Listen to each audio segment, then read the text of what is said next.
Final story is about climate change. Scientists have tried explaining it for years. They've given lectures, they've published papers, but none of it has really moved our world leaders. Maybe pictures will. Take a look at the first set. It may look like a desert, but it's not. What you're looking at is a reservoir in Spain.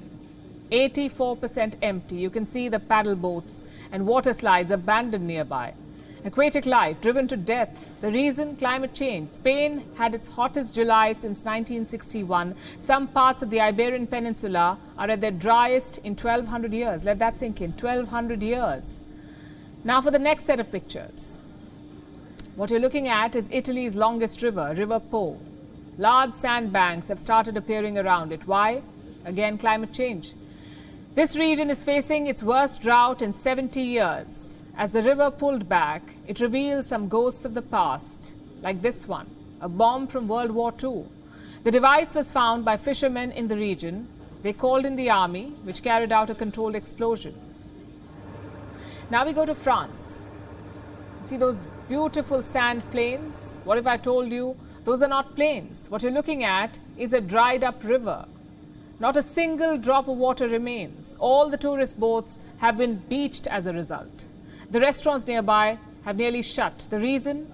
Our next set of pictures will give you an idea. Wildfires are raging across southwestern France. Nearly 6,000 hectares of forests have been burnt. This blaze follows two wildfires in the month of July. Put together, they scorched more than 20,000 hectares. What do these pictures tell you?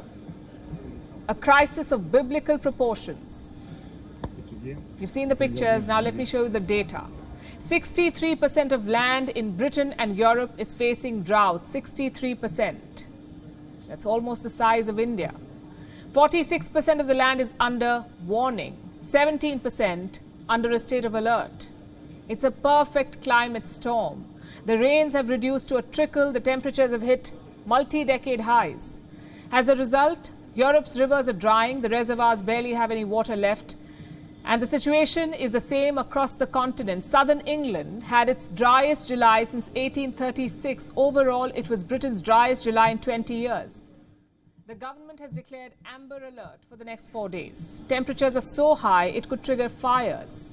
In France, they already have. It was their driest July since records began in 1959. 3 countries breached 40 degrees Celsius last month: Spain, France, and the UK. Now remember, we're talking about Europe. Their summers are supposed to be pleasant and cheery. It's supposed to be the travel season. Instead, Europe is literally baking. We haven't analyzed fully the event because it is still ongoing. But based on my experience, I think that this is perhaps even more extreme than the 2018. Just to give you an idea, the 2018 drought was so extreme that looking back at least the last 500 years, there were no other events similar to the drought of 2018. But this year, I think it is really worse than the 2018. This drought has serious economic consequences. You see, rivers in Europe are not just vital ecosystems, they're transport routes. They carry around 1 ton of freight per citizen every year. Total value more than $80 billion, 80. But right now, those rivers look like this.